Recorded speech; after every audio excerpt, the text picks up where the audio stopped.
గురు పౌర్ణమి సందర్భంగా ఆదివారం ఉదయం నుండి దర్శి పట్టణంలో గల సాయిబాబా ఆలయాల్లో ప్రత్యేక కార్యక్రమాలు నిర్వహించారు. భక్తులు ఉదయం నుండే కిటకిటలాడుతున్నారు. దీనికి తోడు వాతావరణం కూడా అనుకూలంగా ఉండడంతో భక్తుల తాకిడి ఎక్కువైంది. ఎటువంటి అవాంఛనీయ సంఘటన చోటు చేసుకోకుండా పోలీసులు పటిష్ట బందోబస్తు ఏర్పాటు చేశారు. ట్రాఫిక్, భోజనాల వద్ద, క్యూ లైన్ల వద్ద పోలీసు పహారా నిర్వహించారు. మహిళా భక్తులు పెద్ద సంఖ్యలో పాల్గొని సాయి నామస్మరణతో సాయిబాబాను స్మరించుకుంటూ ఆలయం నందలి శ్రీ సాయిబాబా విగ్రహం వద్ద పూజలు నిర్వహించారు. ఈ కార్యక్రమంకి శాశ్వత పూలదాతగా కట్టెకోట హరీష్ గారు ఉండటం విశేషం.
స్టార్టింగ్ లో ఫస్ట్ చిన్న పూరి గుడిసెలాగా ఉండేది ఈ గుళ్ళో.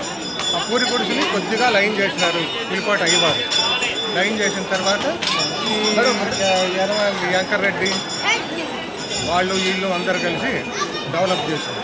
తర్వాత అయ్యవారు వచ్చింది, పిలిపాట అయ్యవారు వచ్చిన తర్వాత ఇప్పుడు అది వేసినాం. ఆ షెడ్ వేసిన తర్వాత ధ్యానమందిరం కట్టిన తర్వాత దుని కట్టినాం. ఈ చెట్లు మంచి శబ్బర ఇవన్నీ వేసేసినాం. మొత్తం వేసిన తర్వాత ఇప్పుడు మళ్ళీ డెవలప్ చేసినారు. అంతవరకు ఈ రాయి చిన్నప్పుడు చిన్న ఒక 5 అడుగులు ఎత్తు రాయి అన్నమాట. అది వామనకాయల బండ అని చెప్తారు. అని చెప్తే దాన్ని ఏం చేసేవాళ్ళు, ఈ గొర్రెలకు వచ్చిన వాళ్ళు అందరూ దాని మీద కూర్చొని, నేను కూడా కూర్చొని దాంట్లో వామనకాయలు ఆట ఆడేవాళ్ళం. పైన వామన గుంతలు కూడా ఉన్నాయి. ఇప్పుడు వామనకాయలు ఆడిన గుంతలు కూడా ఉన్నాయి లోపల. ఇంకా తర్వాత అది ఈ పెరిగి ఇప్పుడు సుమారు 10 అడుగులు 15 అడుగులు ఎత్తు పెరిగింది. అంతవరకే తెలుసు. సాయిరామ్. గురు పౌర్ణిమ, మనకు గురు పౌర్ణిమ అంటే వ్యాస పౌర్ణిమ అని అర్థం. వ్యాస మహర్షి జన్మించిన రోజును గురు పౌర్ణిమగా మనము పూజిస్తూ ఉంటాము. మనకు ప్రథమ గురువు వ్యాస మహర్షి. ఆయన మరి అష్టాదశ పురాణాలు, మరి మహాభారతము, భాగవతము ఇత్యాది గ్రంథాలన్నీ రచించినటువంటి మహానుభావుడు వ్యాస మహర్షి. అటువంటి వ్యాస మహర్షి వేదాలను కూడా మనకు విభజించి అందించాడు. కాబట్టి వారి యొక్క జన్మదినాన్ని పురస్కరించుకొని గురు పౌర్ణమిగా జరుపుకుంటాం. అయితే నేటి ఆధునిక ఈ కాలంలో షిరిడీ సాయిబాబా వారు మరి సద్గురువుగా భావించి ప్రజలందరూ కూడా వారిని కూడా ఇప్పుడు ఆరాధిస్తూ ఉన్నారు. ఈ దర్శి ప్రాంతంలో షిరిడీ సాయిబాబా వారిని పరిచయం చేసింది ఈ నాగసాయి దత్త ఆశ్రమమే.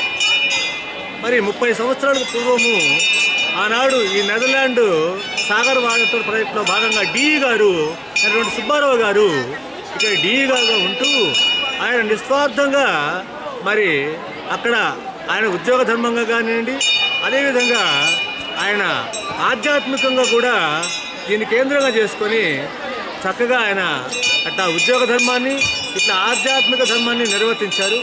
ఈ ప్రాంగణంలో ప్రశాంతంగా ఉంటుందని భావించి ఇక్కడ ధార్మికతకు ఆధ్యాత్మికతకు ఎంతో అనువైన స్థలంగా భావించాను. ఇక్కడ ధ్యాన మందిరాన్ని కూడా కట్టుకున్నాడు.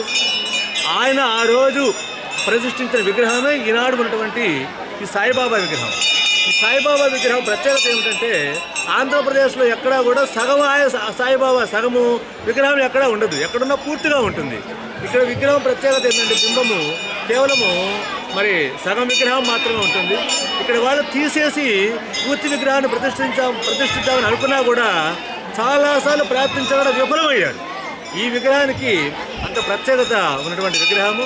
మరి డి సుబ్బారావు గారు ఉద్యోగం చేస్తూనే ఇక్కడ తపస్సు చేసి ఆయన ఎక్కడో యోగుల్లో కలిసిపోయారని పెద్దలు చెప్తూ ఉంటారు.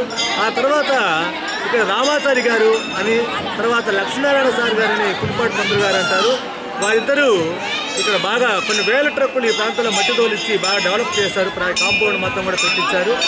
తర్వాత ఇక్కడ శిథిలమైన ఉన్నటువంటి ఆ ద్వారకామయ్య కానీ ధ్యాన మందిరాన్ని కూడా బాగు చేయించారు.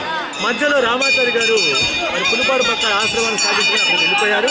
తర్వాత లక్ష్మీనారాయణ పంతులు గారు ఈ ప్రాంతం వారు మరియు ఇక్కడ ఉన్నటువంటి మిగతా భక్త బృందము అంటే కన్నా నారాయణ రెడ్డి గారు కానీ, సుబ్బారెడ్డి, తర్వాత వెంకటరెడ్డి గారు, యాదవ్ రమణారెడ్డి, వీళ్ళందరూ కూడా బాగా ఈ ప్రాంతాన్ని వీళ్ళందరూ బాగా డెవలప్ చేస్తారు. ఇక్కడ వాళ్ళ తరం అయిపోయి దాదాపుగా ఇది 2వ తరం గడుస్తూ ఉంది.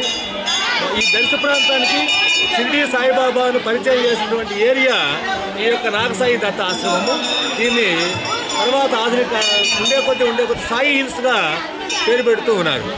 ముఖ్యంగా ఇక్కడ ఈనాటికి కూడా క్షేత్రము అంటే ఒక దర్శనీయ స్థలము అంటే దర్శ ప్రాంతంలో సాయిబాబా వారి అనేక మంది భక్తులు కూడా ఇక్కడికి వచ్చి కుల మతాలకు అతీతంగా మతాలు కూడా ఇక్కడ చూడండి చాలామంది అక్కడ ముస్లిమ్స్ కనబడుతూ ఉంటారు.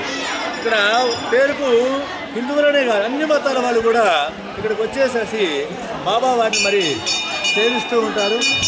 అంతేకాకుండా అనేక మంది వాళ్ళ కోరిన కోరికలు ఇక్కడ నెరవేరుతున్నాయని భావించే వాళ్ళు కొందరు మాకు కోరికలు అతీతంగా కోరికలు కూడా వద్దు, ఈ బాబా వారిని దర్శించుకుంటేనే చాలు, మాకు చాలా ప్రశాంతంగా ఉంటుందనే ఉద్దేశంతో వచ్చేవాళ్ళు కొంతమంది.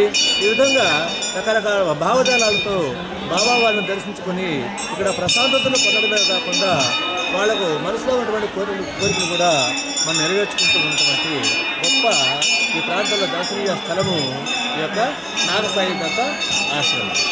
అది ఈ ప్రాంతంలో ప్రతి సంవత్సరం కూడా ఇక్కడ మరి బాబా వారికి విశేషంగా మరి కార్యక్రమాలు జరుగుతూ ఉంటాయి.